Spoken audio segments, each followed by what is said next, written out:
Muy bien, muchas gracias. Estamos ya aquí en Radio Centro en el inicio de una mesa de debate, como suelen darse los martes de debate o de diálogo o de complementación de ideas, en los cuales ponemos sobre la mesa pues temas que son interesantes y creemos que vale la pena tener la confluencia de opiniones, de puntos de vista que a veces son distintos, radicalmente distintos, a veces hay hasta confluencias aquí y a veces en lugar de diálogo y debate terminamos casi en concordancia. Y bueno, pues en esta ocasión tengo el gusto de que esté con nosotros Bernardo Barranco. Él es sociólogo especializado en creencias religiosas y cultura, es economista por la UNAM y maestro en sociología del catolicismo contemporáneo por la Escuela de Altos Estudios Sociales de París, autor de libros como Los batallas del Estado laico, El infierno electoral y Norberto Rivera, El pastor del poder.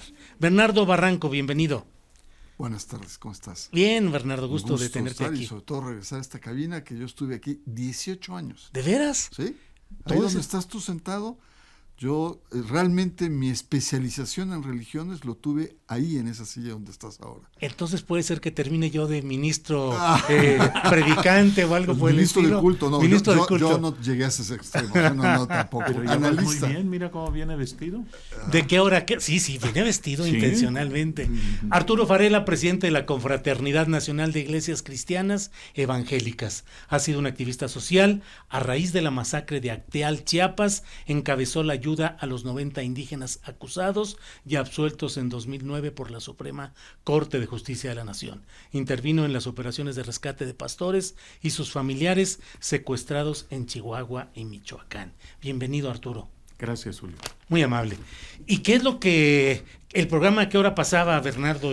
Se llamó Religiones del Mundo. Ajá. Y pasaba los martes a las 9 de la noche.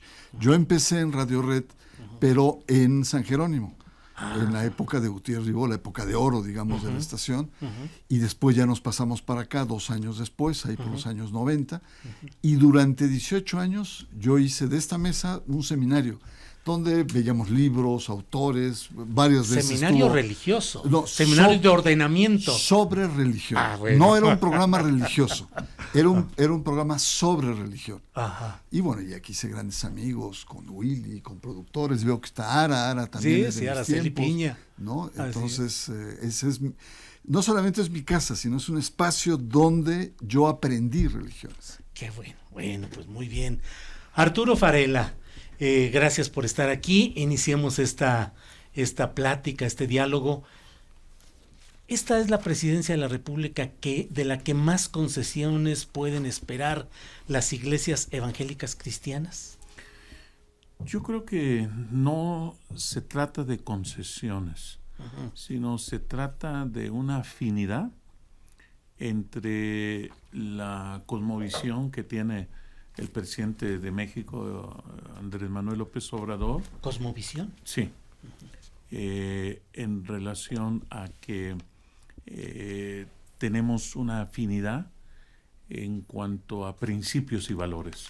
Y partiendo de ello, es que yo creo que a eso se debe las 2 reuniones que tuvimos el 19 de febrero y 13 de marzo, y que si Dios quiere vamos a tener una próximamente.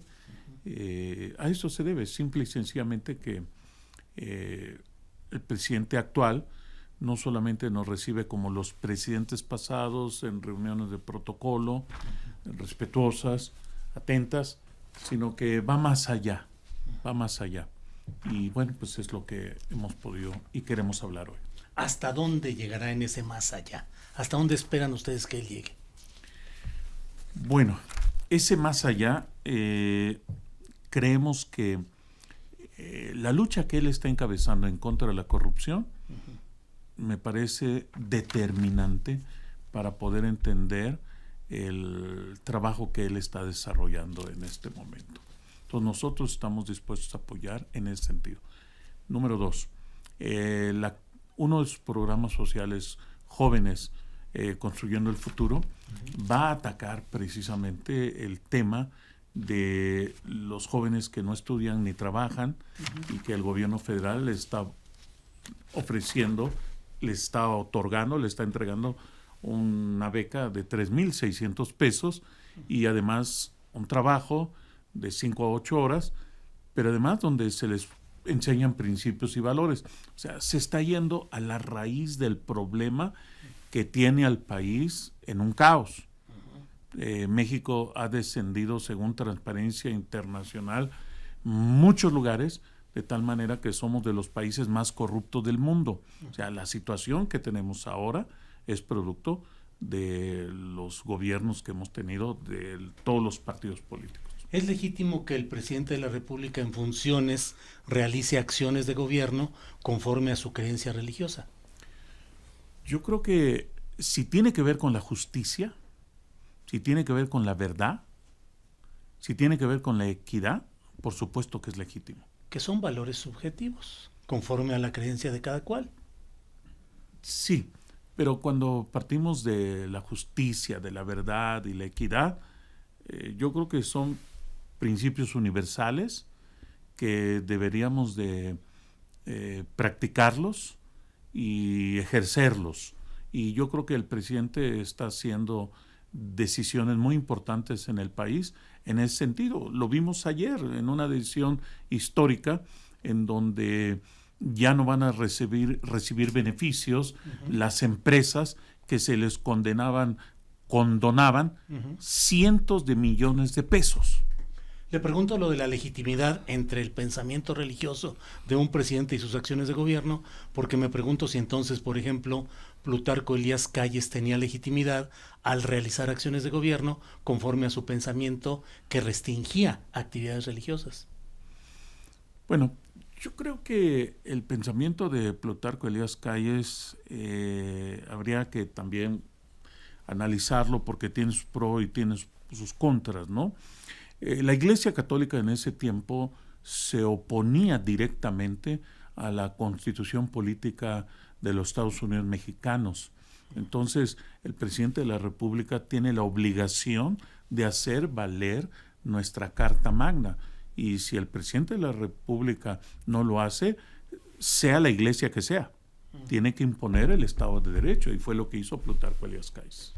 Bien, gracias Arturo Farela. Bernardo Barranco, estamos en un momento inédito, se suele decir, inusual, de una excesiva visualización religiosa desde el máximo poder político que es la presidencia de la República. Sí, yo creo que hay un proceso en donde lo religioso se está confundiendo cada vez más con la dimensión política. Y no solamente es Andrés Manuel López Obrador, que por las características que tiene, sino es algo que se viene, digamos, arrastrando, sobre todo desde el gobierno de Vicente Fox para acá. Es decir, hay formas que se han roto y la clase política cada vez recurre más a lo religioso, sea para legitimarse, sea para sustentar o para ganar votos, ¿no? El tema acá de fondo es que el carácter laico del Estado mexicano está siendo simbrado por estas diferentes o nuevas configuraciones, sea por el lado de una iglesia católica que siempre ha tenido un acecho para imponer su agenda, sobre todo su agenda moral, sea por una clase política desvinculada de la sociedad que quiere encontrar en las iglesias legitimidad, y ahora el nuevo actor que ha aparecido son movimientos de carácter pentecostal, o de carácter evangélico, que aspiran a posicionarse en un entramado complejo que estamos viviendo. Todo eso está haciendo un cóctel, sobre todo en términos de la cultura política de este país, en donde hay un retroceso del carácter laico del Estado mexicano. Y hay confusión también.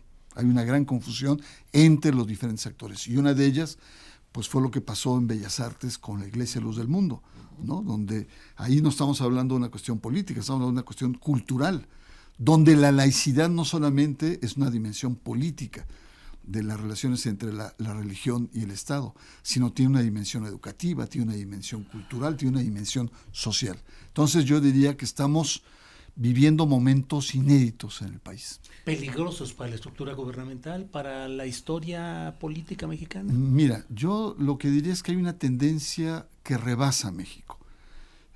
Yo pongo como ejemplo Brasil. Brasil llega al poder, este ultraderechista Bolsonaro, gracias al apoyo de estos movimientos pentecostales y neopentecostales. O sea, no estamos hablando de un rejuego gracioso, cultural, de posiciones. Estamos hablando de proyectos de nación, que es lo que están en juego. A ver, Arturo. yo quisiera hacer 3 precisiones Sí, a adelante. propósito de lo que dice aquí mi amigo Bernardo. Hablen ustedes de La preferencia, yo aquí primera los veo. es en relación al paralelismo inaceptable entre Andrés Manuel y Vicente Fox. Es algo que no tiene nada que ver. Es algo que quizás es complejo para la gente entender entre religión y espiritualidad. Andrés Manuel nunca habla de religión, ni siquiera de que él profese una religión. Él siempre habla de espiritualidad. La religión enceguece. La religión mata. La espiritualidad da luz, da vida. Es todo lo opuesto.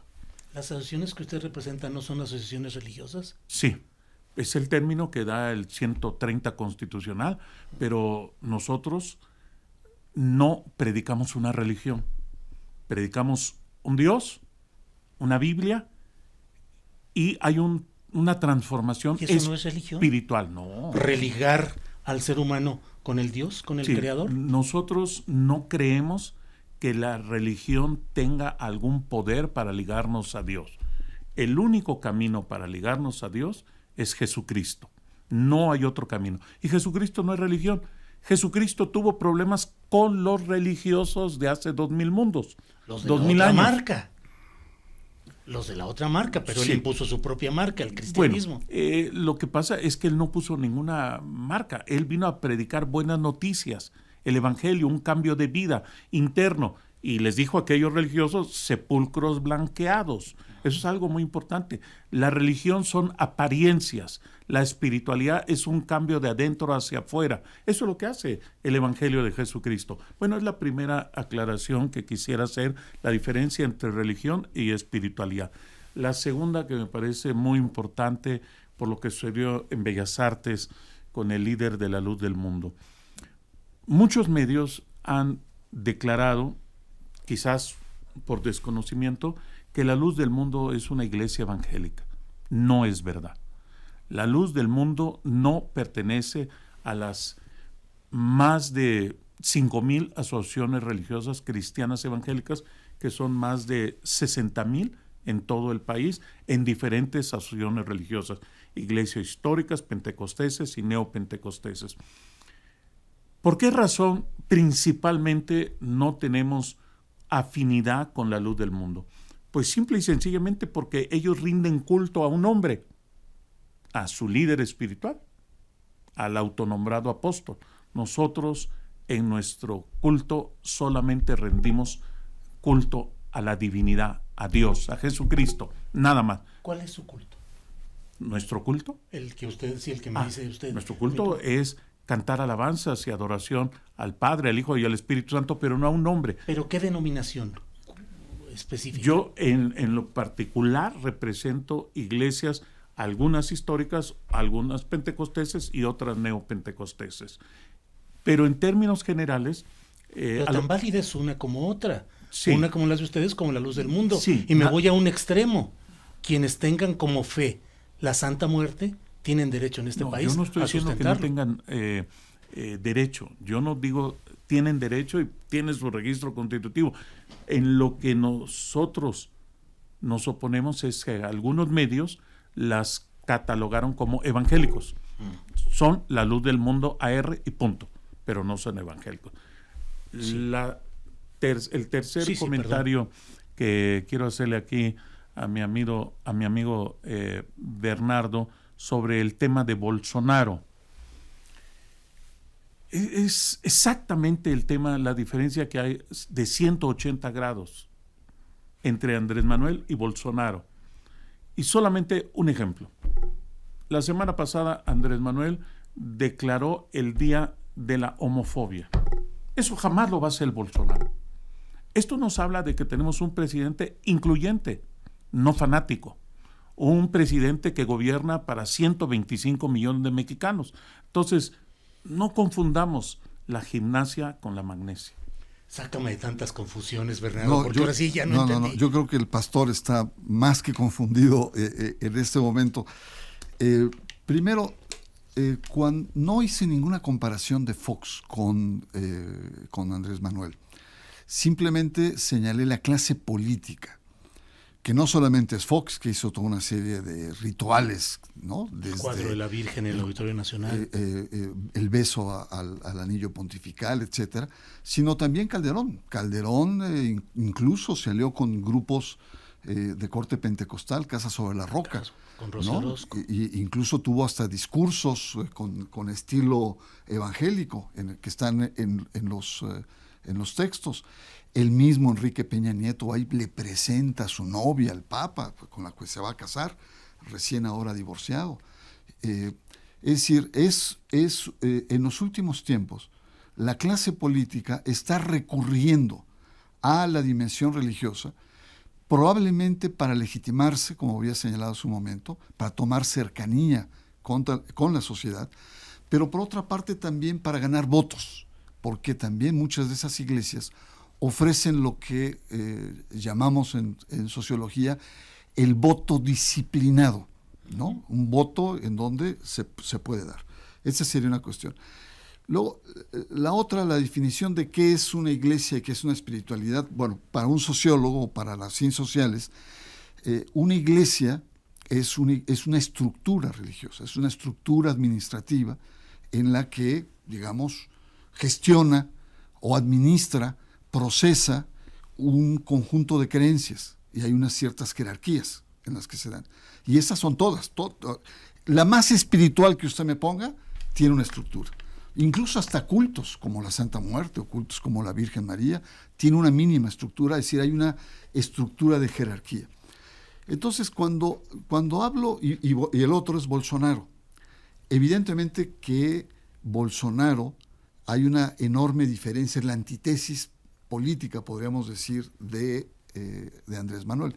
Sin embargo, Bolsonaro llega al poder con el apoyo de grupos evangélicos, concretamente con la Asamblea de Dios y concretamente con la Iglesia Universal del Reino de Dios.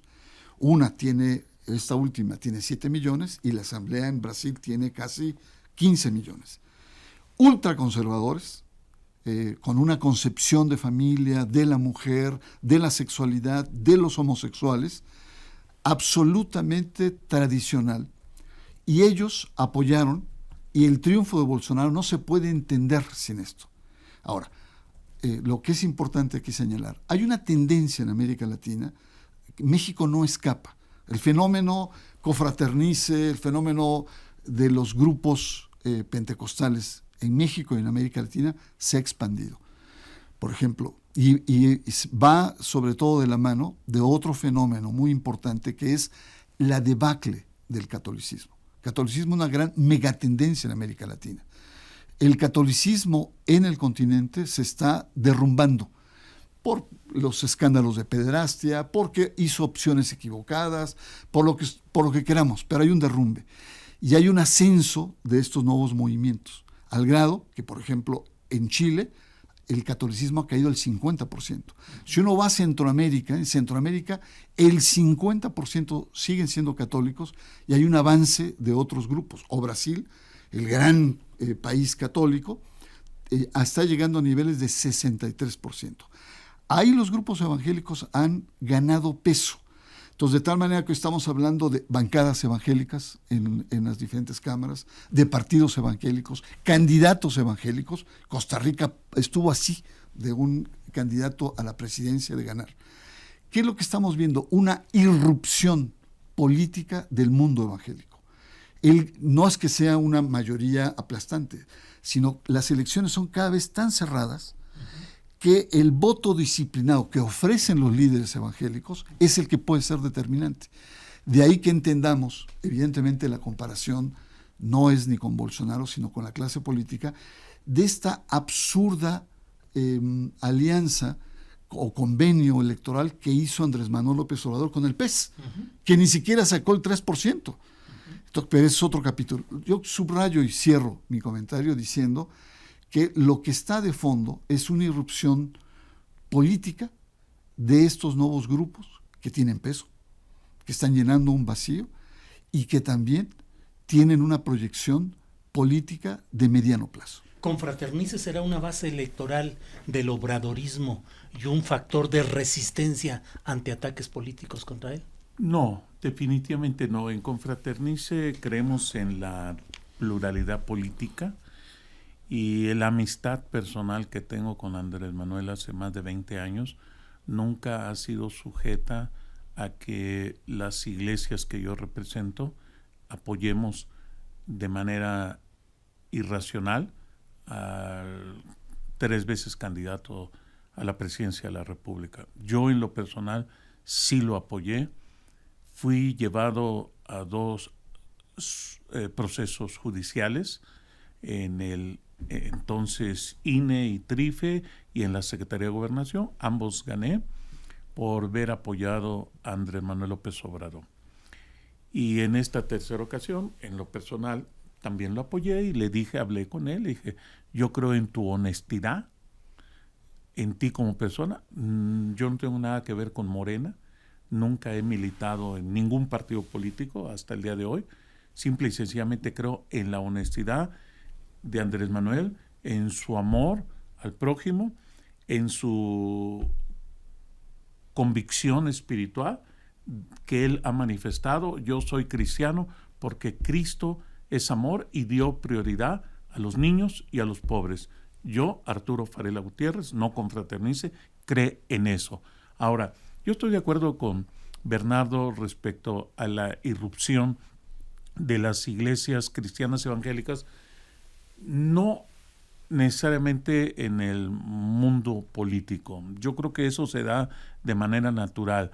Y mencionaba Bernardo acertadamente de una debacle que hay por parte de la Iglesia Católica Romana, en lo que no estoy de acuerdo con Bernardo en que esta sea por los escándalos de pederastía, de malos recursos, manejar de manera indebida los recursos económicos y todos los problemas que hay en el Vaticano.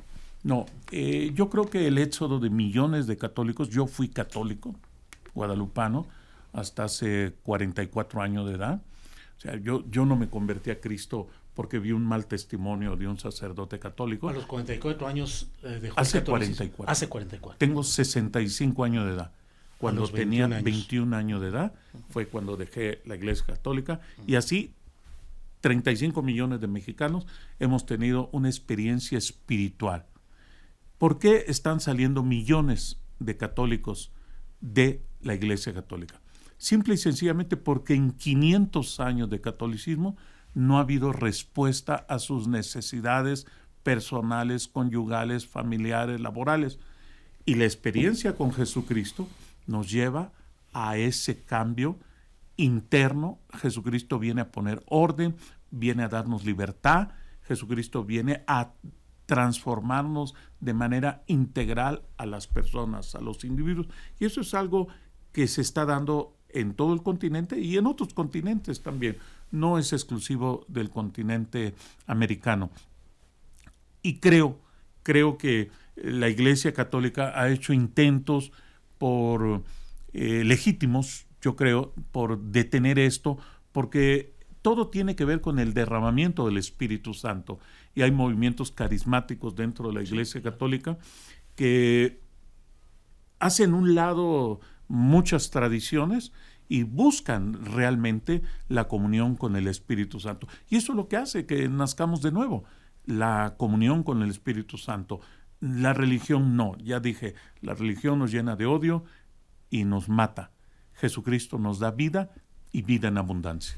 Bernardo, ¿qué va a pasar cuando, si es que se materializa la idea, el compromiso del propio presidente de la República de explorar la posibilidad de entregar concesiones para radio y televisión, para grupos religiosos, espirituales o como querramos definirlos? Yo veo una ruta muy difícil, la verdad. Lo siento, pastor, pero sí creo que es una ruta muy compleja. Porque el tema hay que analizarlo con diferentes aristas. Primero, no se trata del acceso de las iglesias o de las espiritualidades o religiones a los medios. Este ya existe. Basta que prendamos la televisión ilegal. en la noche. Radio María, Radio María. Pare de Sufrir. Estamos hablando de en la noche en Radio Fórmula, uno escucha una cantidad de programas, en Radio Chapultepec, Radio 620, en la televisión a nivel nacional, está la Iglesia Universal del Reino de Dios, Pare de Sufrir, y muchas otras, y hasta esotéricas. Sí. Aquí el tema aquí es el económico, compran espacios. Sí. Ahora, ahí hay ilegalidad incluso, porque está prohibido por la ley. El problema no es el acceso. El problema es, el tema acá es la posesión de los medios. Hay una gran diferencia entre ser concesionario, ¿no? A ser permisionario, ¿no? Entonces, el tema acá es que tiene que haber cambios muy importantes en la ley. La ley de acciones religiosas de manera explícita lo prohíbe. Dice, no, las iglesias no podrán poseer medios electrónicos. Y en la ley también de radio y televisión no existe la figura iglesias. Es decir, existen universidades para los permisionarios, existen ONGs, o existen, etcétera, ¿no? Entonces hay que hacer cambios mayúsculos. Pero el cambio mayor que se tiene, bueno, y la otra, hay que reconocerlo, los programas con menos rating, pues son justamente esos, ¿no? Además a la hora que pasan, ¿no? La pregunta es si a través, bueno, y otro aspecto, habló de iglesias evangélicas, 5,000 iglesias evangélicas, pero si sumamos a todas las iglesias que están reconocidas por el Estado mexicano, estamos hablando de más de 9,000, cerca de 10,000. Asociaciones religiosas. Asociaciones religiosas. Dije, más de 50,000. Vamos a bajarle, vamos a poner a 10. No existe, y si le da una, hablando de equidad que usted ha exaltado, pues hay que darle a todas.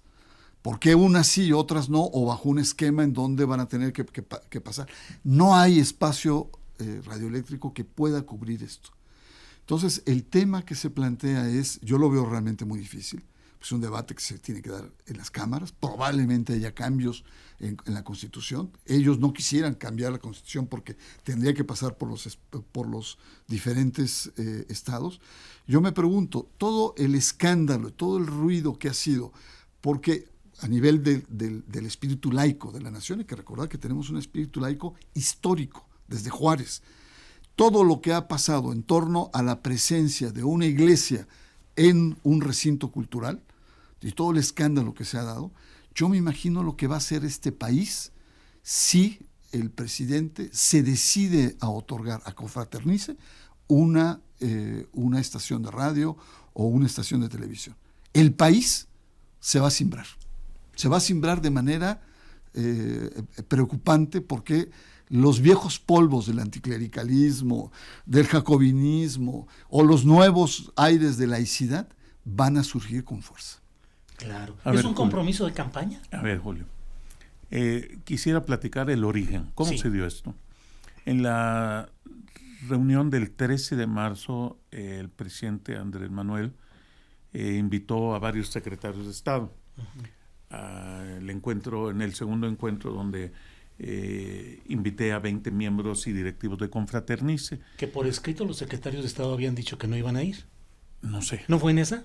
¿O No. fue en una segunda reunión en la que un secretario de Hacienda dijeron que no asistirían a la reunión? No sé, desconozco eso. Perdón. Hubieron por lo menos 6 secretarios de Estado y 2 subsecretarios que invitó el presidente directamente. Y ahí surge la idea de cómo combatir la adicción a las drogas. El presidente está muy preocupado de que se ha incrementado la adicción al cristal. Lo ha dicho varias veces públicamente. Entonces yo le comenté la experiencia que tenemos, 35 millones de cristianos evangélicos que fuimos adictos a algún tipo de droga, fue a través del Evangelio. Ayúdanos, dándonos algún espacio, alguna concesión o permiso en la radio, la televisión, y pues la experiencia que hemos tenido 35 millones de cristianos evangélicos de ser transformados mediante la palabra de Dios, no la religión, mediante el Evangelio de Jesucristo, las buenas nuevas de grande gozo, lo pueden experimentar millones de jóvenes que están esclavos a la droga. Y el presidente instruyó ahí a la secretaria Olga Sánchez Cordero y a Zoé Robledo, el subsecretario, para que vieran la posibilidad de que se reformara la ley. Y efectivamente, como dijo Bernardo, sin que hubiera una reforma a la Constitución, sino simple y sencillamente que hubiera una reforma al artículo 16 en su segundo párrafo de la Ley de Asociación Religiosa, que prohíbe a las asociaciones religiosas ser concesionarias. Entonces, ese es el origen. Pero lo que dice mi amigo Bernardo respecto a que lo que está en discusión no es el acceso ya lo tenemos. Y se te faltó decir sobre un canal de televisión cristiano evangélico que se llama Enlace. Enlace está a las 24 horas al día en el aire. Y yo no estoy de acuerdo con Bernardo que diga que tienen poco auditorio. 15 millones de personas ven Enlace Televisión. La señal viene desde Costa Rica, la bajan vía satelital y la están viendo 15 millones. A mí me contrataron. ¿Según qué fuente?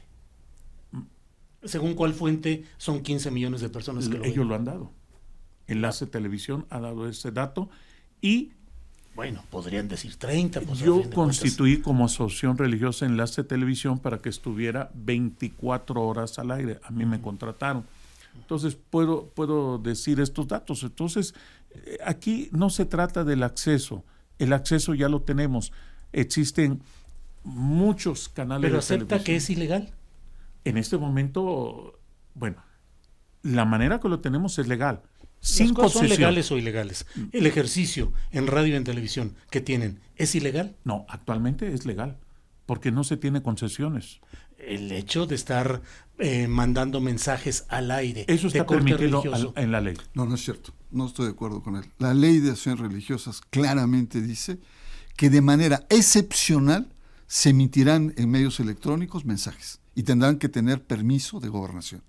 Cuando uno ve todos los programas en la noche de Padre Sufrir, uno dice, pues esto no es nada excepcional. Es decir, hay de entrada una violación a la reglamentación que existe. A ver, Bernardo, efectivamente la Ley de Asociación Religiosa y Culto Público dice que para los actos de culto extraordinarios deberá de darse aviso a la Secretaría de Gobernación.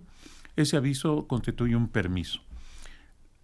Como existe una laguna legal, ahí no dice por cuánto tiempo, la Secretaría de Gobernación optó el criterio de poner 3 meses para que cada estación de radio o canal de televisión estuviera al aire.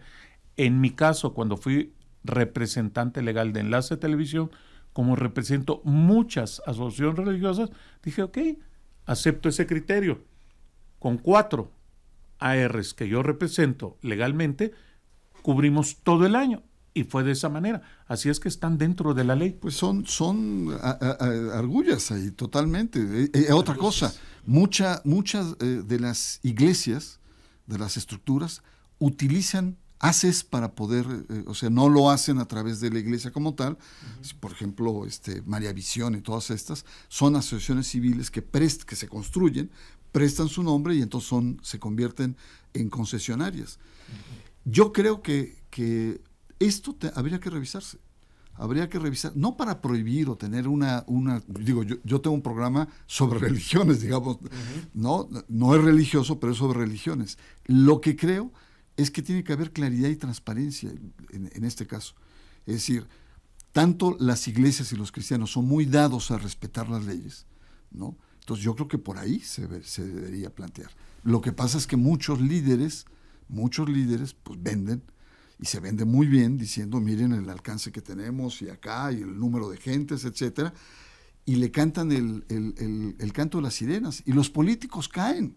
Ese es el drama. Los políticos le entran a este juego de mercados electorales, religiosos, políticos, Bernardo, sociales. No es el canto de las sirenas, son datos de Transparencia Internacional. Si tú ves con cuidado los datos que da Transparencia Internacional, de los países menos corruptos del mundo, históricamente tienen sus raíces en iglesias cristianas evangélicas. Eso lo sabe el presidente Andrés Manuel López Obrador y lo sabe todo mundo. No son cantos que llevamos al presidente, son datos duros.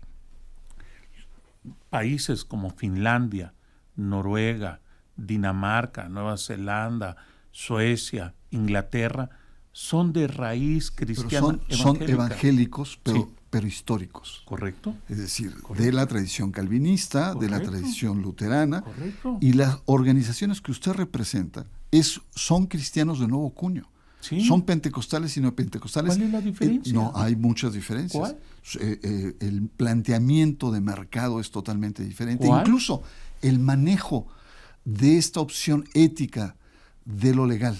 Ellos son muy legalistas. Y usted hace un momento me acaba de demostrar Sí. que no es tan legal. Sí. No. Sí. Cuando, si lo autorizó cuando usted me presumió hace un ratito que había apoyado a Andrés Manuel López Obrador en Claro. sus campañas, Claro. que incluso recibió Claro. juicios que los ganó, Claro. estaba usted violando la ley electoral, señor Sí. pastor. Sí. No, sí.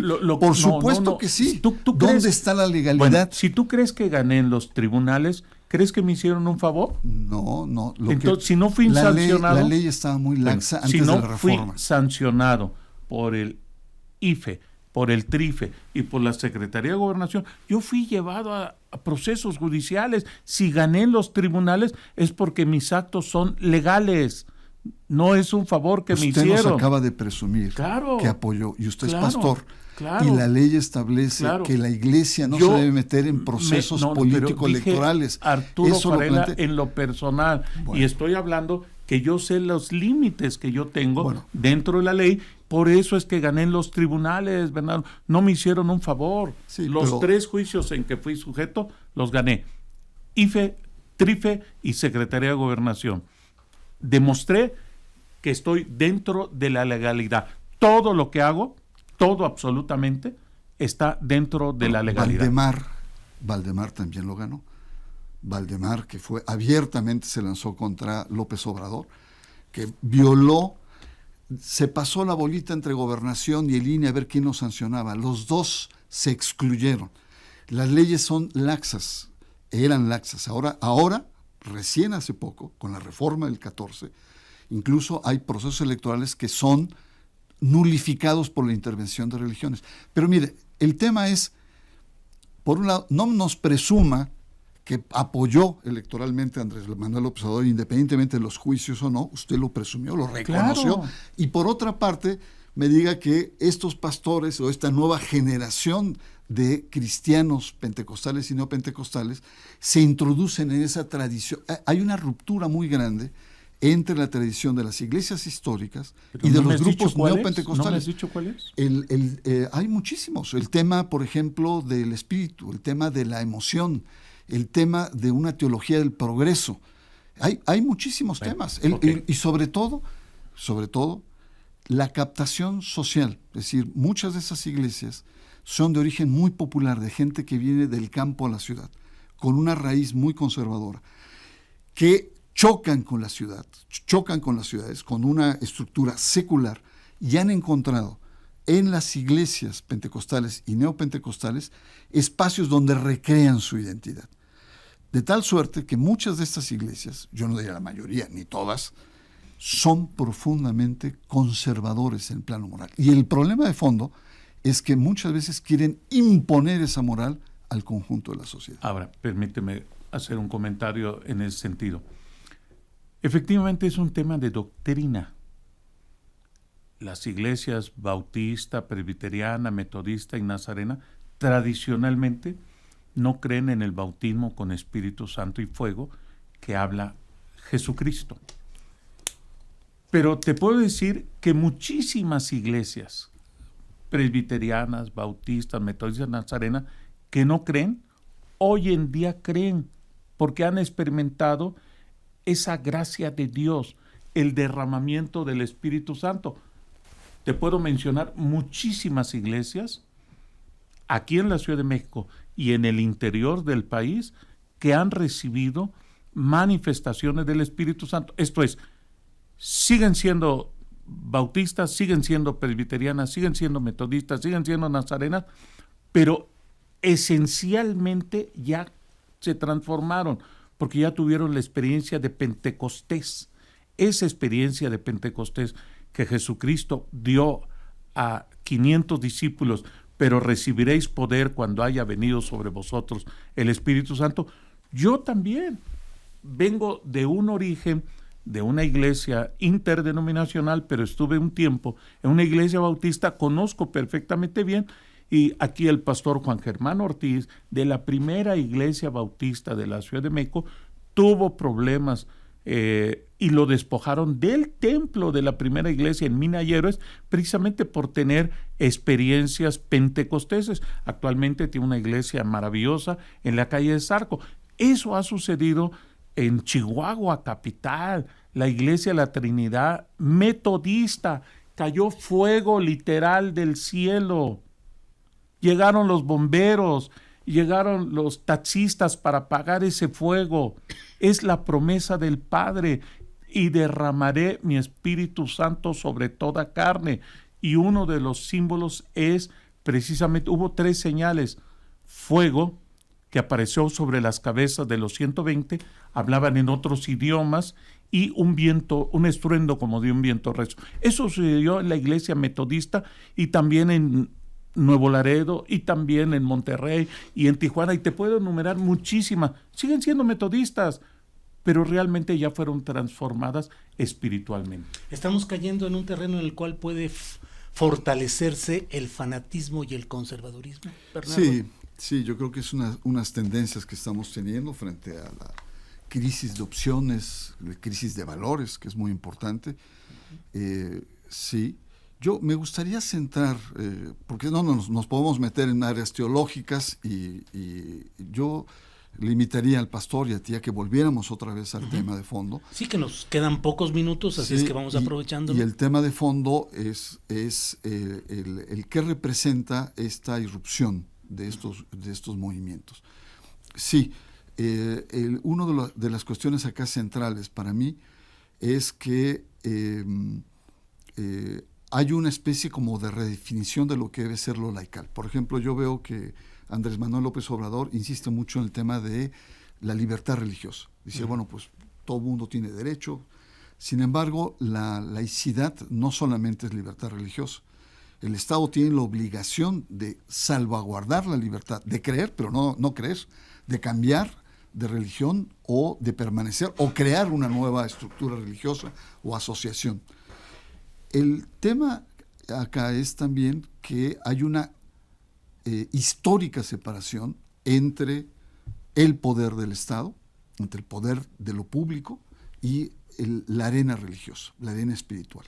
Es decir, nuestra historia nos ha marcado que hemos podido convivir cuando estas dos instancias han estado relativamente autónomas. Se tocan, pero no se mezclan. Y eso es lo que está en peligro hoy. Y cuando digo en peligro, y es delicado, es porque venimos de 3 guerras en político-religioso: la guerra de Reforma, la invasión francesa y la guerra cristera. Es decir, tenemos sangre cuando estas se han mezclado, cuando hay una irrupción. Y el otro tema importante es el tema de la equidad. El Estado, al defender o al garantizar la libertad religiosa, mantiene la equidad. Y aquí no solamente de los creyentes, sino de los no creyentes, de las minorías sexuales, de los homosexuales, de las mujeres, etcétera. Es decir, lo que creo en términos de equidad es que ninguna iglesia, por mayoritaria que sea o influyente con el poder, se posicione o prevalezca sobre el conjunto. El Estado tiene la obligación de mantener un cierto equilibrio. Y muchas tentaciones de la Iglesia, empezando por la católica, y muchas, también algunas asociaciones que están en Confraternice, es tratar de imponer al conjunto de la sociedad sus convicciones, utilizando esta influencia que tiene con el poder. Entonces, yo creo que es ahí donde tenemos que revisar, y qué bueno que la coyuntura de los medios de comunicación Confraternice plantea la posibilidad de un debate más a fondo en ese sentido. Arturo, usted sabe, ahora sí que bajo promesa de decir verdad, ¿cuál es la denominación religiosa que practica el presidente López Obrador? Él no practica ninguna denominación. Él es cristiano bíblico. Él lo dijo en la reunión: yo no tengo abogados para llegar a Dios, yo llego directamente. Esto es, él no necesita de sacerdotes, obispos, cardenales o de pastores o de rabinos para llegar a Dios. Él tiene una relación directamente con Dios. Yo he orado con él muchas veces, en Palacio Nacional, en todo el país, he orado con él. ¿En Palacio Nacional? Sí. ¿Es correcto históricamente orar en Palacio Nacional? Pues no creo que esté prohibido hacer una oración. Yo creo que el tema que toca Bernardo es muy importante que lo analicemos, profundicemos sobre la laicidad. ¿Hasta dónde puede llegar la laicidad? El presidente Andrés Manuel dijo claramente, la laicidad o el Estado laico es donde caben todas las religiones y aún los que no tienen religión. Yo creo que el presidente es juarista, es laico, y él hasta este momento, él no ha dicho yo pertenezco a tal religión o apoyen a tal religión o a tal denominación. El presidente es respetuoso de todas las religiones, de todas las confesiones religiosas, y si nosotros oramos por las autoridades, no solamente por el presidente Andrés Manuel, lo hemos hecho por Peña Nieto, por Fox, por Calderón, por todos los presidentes lo hemos hecho. Desde que se dio la reforma a 5 artículos constitucionales el 28 de enero de 1992, que se nos reconoció personalidad jurídica, y los presidentes nos han permitido orar por ellos. Es un mandamiento que tenemos de parte de Dios. Esto no implica ningún compromiso en lo más mínimo. Pero yo sí creo que laicidad no es antirreligiosidad, como lo quieren ver algunos académicos o investigadores. Laicidad es pluralidad, laicidad es libertad, laicidad es democracia. Y yo apoyo la laicidad. Yo estoy totalmente de acuerdo con la laicidad. Te queda para cerrar, porque ya se nos acaba el tiempo, Bernardo. ¿Cómo se apenas estamos empezando? Es lo que yo digo. Invoquemos un milagro para que se alargue el tiempo, por favor. No, mira, yo creo que sí, efectivamente, el presidente Andrés Manuel López Obrador tiene esta tradición. Sin embargo, tiene ciertos coqueteos con el tema religioso que pueden ser preocupantes. Uno de ellos es la Constitución moral. La cartilla moral. La cartilla moral que se ha difundido, pero también está el tema de fondo, que es la Constitución moral. Yo lo que creo es, frente a la crisis de valores que tenemos, hay una crisis muy importante, que es esta fractura entre política y moral, entre ejercicio del poder y la ética, que es una fractura fundamentalmente de la clase política. Frente a esta crisis, lo que plantea y lo que planteó en su campaña es que necesitamos instrumentos para salir de esa crisis. Yo dudo que sea la Constitución moral, porque lo que plantean es ciertos principios religiosos, cuando hay muchos principios laicos seculares que no han sido debidamente explotados para importar elementos de las religiones. Por ejemplo, estoy hablando de cultura de la legalidad, estoy hablando del respeto a la pluralidad y otros más.